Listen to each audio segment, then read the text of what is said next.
हे hall ticket मी घेऊन चाललोय. हे हॉल तिकीट घेऊन चाललोय विदाउट ऍप्लिकेशन.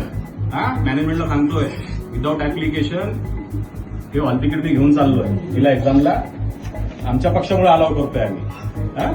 8 दिवसानंतर मी येतोय. इथं ज्या काचा फुटतील ना याची जबाबदारी ऍडमिनिस्ट्रेशन म्हणून तुमची, तुमच्या वयस्करची आणि त्या जोहरची. तुमच्याकडे जमा आहे. तिने जर तुमच्याकडनं टीसी काढलेली नाही की आताही तुमच्या कॉलेजचे स्टुडंट आहे तर तुम्ही तिला एक्झाम देण्यापासून कसं काय थांबू शकता? तुम्ही एवढं सोप्या भाषेत सांगितल्यानंतर ती काय शिकलेली नाही का? अनपढ आहे ती. तिला कळत नाही ऍप्लिकेशन आणून द्यायचं. त्यांनी तसं काय केलं मला सांगा. काय केलं? तुम्ही हॉल तिकीट द्यायला नकार दिला म्हणून ना.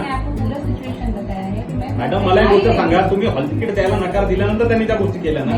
त्यांना काय पुत्र चावलं का रस्त्याने यायचं तुमच्या बिल्डिंगवर चढायचं म्हणून? रात्रंदिवस कष्ट करतो त्या मुलीसाठी, खूप कष्ट करतो मॅडम. काल मी इतके रडले पडले पण तुमच्यामध्ये दया सुद्धा आली नाही. स्कॉलरशिप तुमच्या वयस्करनी बुडवल्या त्या सुद्धा माहिती आहेत आम्हाला.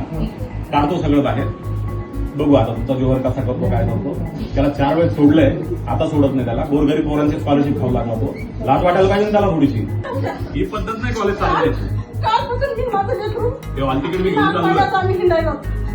हे हॉल तिकीट घेऊन चाललोय विदाउट ऍप्लिकेशन. मॅनेजमेंटला सांगतोय विदाउट ऍप्लिकेशन हे हॉल तिकीट मी घेऊन चाललोय. तिला एक्झामला आमच्या पक्षामुळे अलाव करतोय आम्ही.